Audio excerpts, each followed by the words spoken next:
बिस्मिल्लाहिर्रहमानिर्रहीम। अस्सलाम वालेकुम नाज़रीन, उम्मीद और दुआ करता हूँ कि आप लोग जहाँ-जहाँ पर होंगे खैर आफियत से होंगे। आज के पूरे दिन के इवेंट्स की जानिब मैं डिटेल्स की जानिब आऊँ उससे पहले मैं सिर्फ आपको क्रक्स बता दूँ कि जहाँ पर डेमोक्रेसी है, जमहूरियत है इस मुल्क के अंदर, वहाँ पर आज सहाफ़ियों के ऊपर डायरेक्ट फायरिंग की गई है। आज सहाफ़ी फील्ड से डायरेक्ट उठाए गए हैं। वो लोग जो शनाख्त रखते हैं, जो अपने मीडिया के कार्ड साथ रखते हैं, जो पुलिस की कोऑर्डिनेशन में काम करते रहते हैं, जिनसे शनासाई होती है पुलिस की, अगर उनके ऊपर डायरेक्ट फायरिंग की गई है, उनको उठाया गया है, उनके ऊपर तशद्दुद किया गया है, तो फिर आप समझ लीजिए कि पाकिस्तान तहरीक-ए-इंसाफ के कारकुनान के साथ क्या हुआ होगा। सबसे पहले हमारे ये 3 दोस्त हैं, फील्ड में आज भी हम सारे इकट्ठे थे, उमर जट साहब, रिजवान गिलज़ई साहब, ज़ुबैर साहब, 3 के ये प्लेटफ़ॉर्म से, डिजिटल मीडिया प्लेटफ़ॉर्म से काम करते हैं, बेहतरीन काम करते हैं। अब से कुछ देर पहले जब ये एहतजाज पोस्टपोन हुआ है या कॉल ऑफ हुआ है, अली अमीन गंडापुर साहब ने और बैरिस्टर गौहर साहब ने कॉल ऑफ कर दिया था, तो उसके बाद ये लोग वहाँ पर रिकॉर्डिंग कर रहे थे लियाकत बाग में। और ये ज़रा एक ऑडियो सुनिए, इनके ऊपर उस टाइम के ऊपर फायरिंग हुई है सहाफ़ियों के ऊपर पुलिस ने, और ये लोगों ने प्रेस क्लब में छुप कर, भाग कर अपनी जानें बचाई हैं।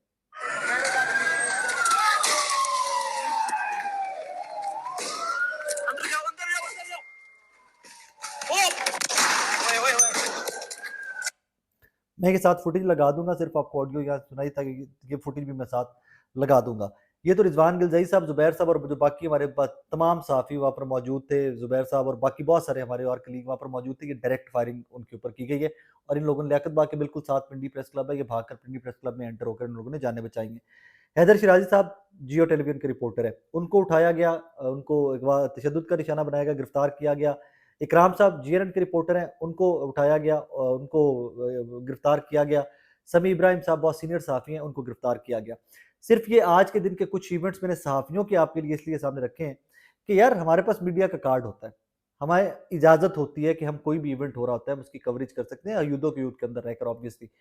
तो यूदक यूथ के अंदर रहते-रहते साथियों के साथ आज सारा दिन क्या होता रहा है, यहाँ से आप अंदाज़ा लगा लीजिए पाकिस्तान तहरीक-ए-इंसाफ के वर्कर के साथ आज सारा दिन क्या होता रहा होगा।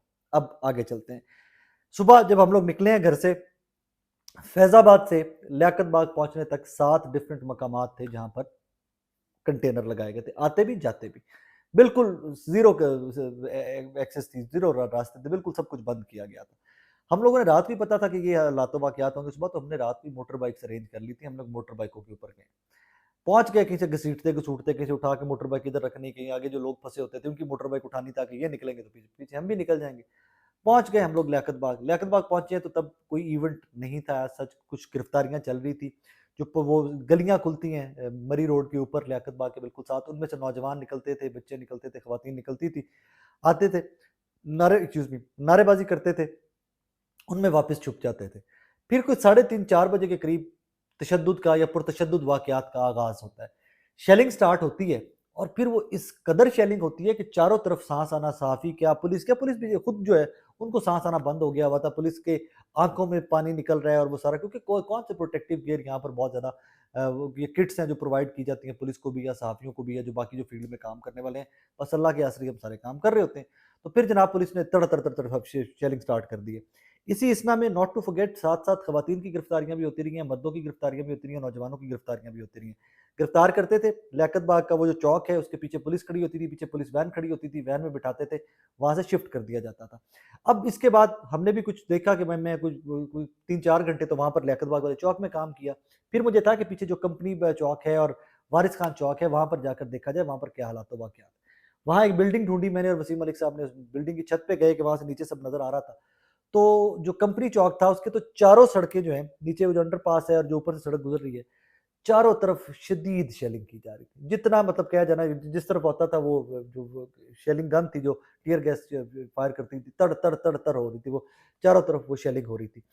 अब इस सारी शेलिंग के बीच में नौजवान निकलते थे, नारेबाज़ी करते थे, हमें गोली मारो कहते थे और फिर भाग जाते थे। कुछ पुलिस वाले बहुत अच्छे भी थे, I would be very honest, जो देखा है मुझे वो रिपोर्ट करना है। कुछ पुलिस वाले खुद भी कहते थे, यार प्लीज़ चले जाओ, यार प्लीज़ चले जाओ, हमें तो हुक्म है, हम नौकरी कर रहे हैं, यार प्लीज़ आप लोग यहाँ से चले जाओ। कुछ पुलिस वाले ऐसे भी थे। और इस सारे नफरी जो देखिए, क्योंकि उनके डायलेक्ट्स जो थे, उनके जो लहजे थे, ये पूरे पंजाब की पुलिस इकट्ठी की हुई थी। आई एम श्योर कि ये बहुत सारे अज़ला की पुलिस थी, कोई सराइकी भी होंगे बीच में, कोई पंजाबी भी थे, कोई जांगली बोलने वाले भी थे, सरगोदा, जांगिस बेल्ट के भी थे, हमारे भाई मेरी तरह।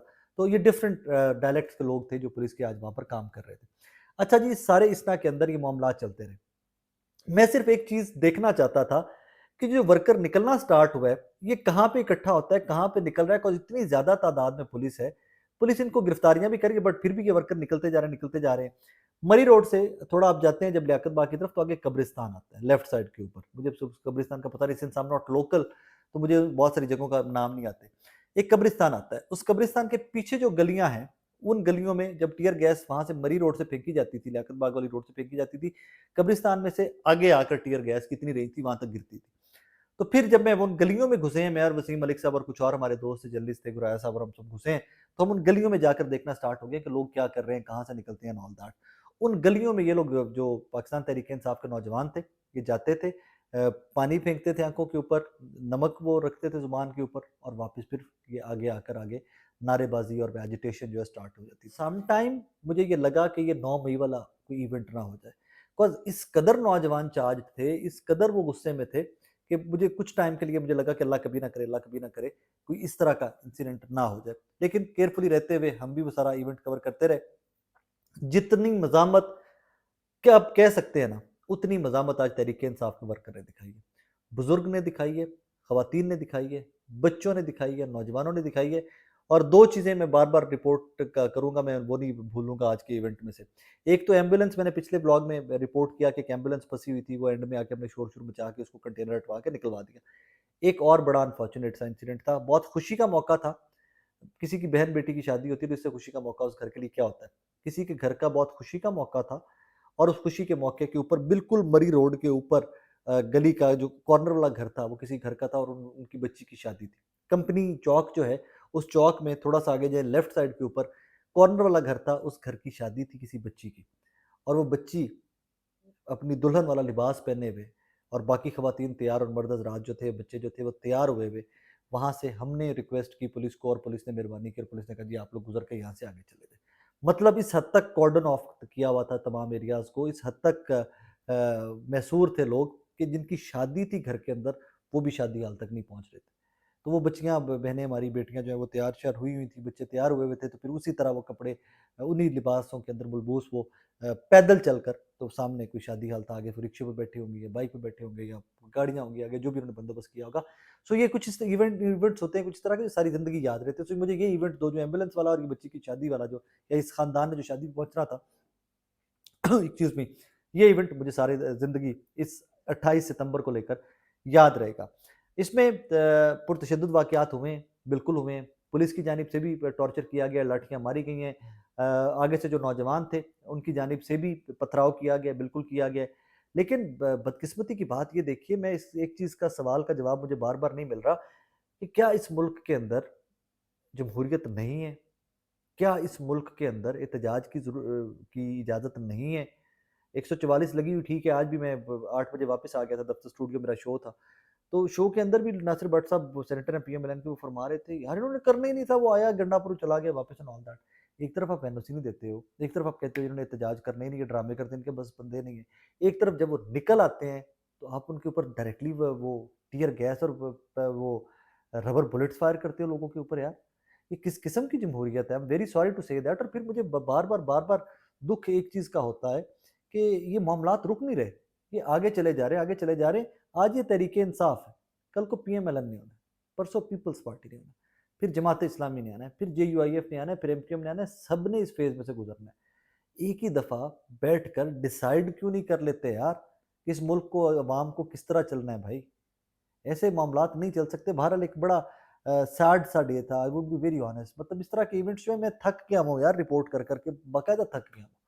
मार कुटाई, टीयर गैस, पुलिस, गालियाँ, बकवास, लोग गालियाँ दे रहे हैं, पुलिस गालियाँ दे रही है, पथराव हो रहा है, लाठियाँ चल रही हैं, टीयर गैस चल रही है, गिरफ्तारियाँ हो रही हैं। एक और वाकया इसी सारे आज के इवेंट का है, वो भी रिपोर्ट करने वाला है। मिड 70s, लेट 70s की खातून होंगी, फुल टीयर गैस चल रही है, अकेली खड़ी हुई एक गली के अंदर। मैं उनको उस टाइम पे हसल बसल इतनी थी कि मैं उनको रिकॉर्ड करना भूल गया। अकेली खड़ी हुई थी वो, और मैंने उनसे बोला है, मैंने कहा आंटी थोड़ा साइड पे हो जाइए, टीयर गैस बहुत ज़्यादा है। तो एज ऐसी थी उनकी, तो वो बुजुर्ग खातून थी। मैंने कहा थोड़ी सी आप साइड पे हो जाए, टीयर गैस बहुत ज़्यादा है। तो मुझे कहती है बेटे मैंने 126 दिन का धरना जो है ना वो इस मुल्क के अंदर देखा हुआ है। हमने रेजिस्टेंस इस जमात ने सीख ली हुई है, तुम परेशान नहीं हो, मुझे कुछ नहीं होता। और वो मेन रोड के ऊपर खड़ी रही हैं, सामने पुलिस खड़ी होती थी, और वो खातून सामने खड़ी है, सामने टीयर गैस चलती रही है सारा टाइम के ऊपर, और वो बिल्कुल सामने के सामने मामला वहाँ पर चलते रहे। बहरहाल एक अजीब सा दिन था, गुजर गया। I hope and I pray, मैं कुछ वो अज़मा बुखारी साहब ने आपसे कुछ देर पहले कुछ फुटेजेस वगैरह शेयर की हुई थी। I hope and I pray कि मैं सिर्फ एक चीज़ के अल्लाह करे कि कोई किसी भी तरह से कोई बस मैं ये भी नहीं कहना चाहता कि कोई कैजुअलिटी या कोई इस तरह का अमवात का कोई सिलसिला, आई होप एंड प्रे कि अल्लाह कभी ना करे कोई इस तरह का मामला हो। कुछ अज़मा बुखारी साहब ने ज़ख्मी जो हैं पुलिस वाले, उनकी भी फुटेजेस जो हैं वो शेयर की हुई थी, और उधर से पाकिस्तान तहरीक इंसाफ के भी बहुत सारे लोग जो हैं जो ज़ख्मी हैं, वो लोग भी, बहुत सारे लोग उन ज़ख्मियों की भी फुटेजेस और फ़ोटोज़ जो हैं वो शेयर कर रही हैं। एक इवेंटफुल अनफॉर्चुनेट इवेंटफुल सा डे, मतलब इवेंट हैपनिंग डे था, लेकिन अनफॉर्चुनेट किस्म का डे था। अपना ख्याल रखिएगा, दुआ में याद रखिएगा।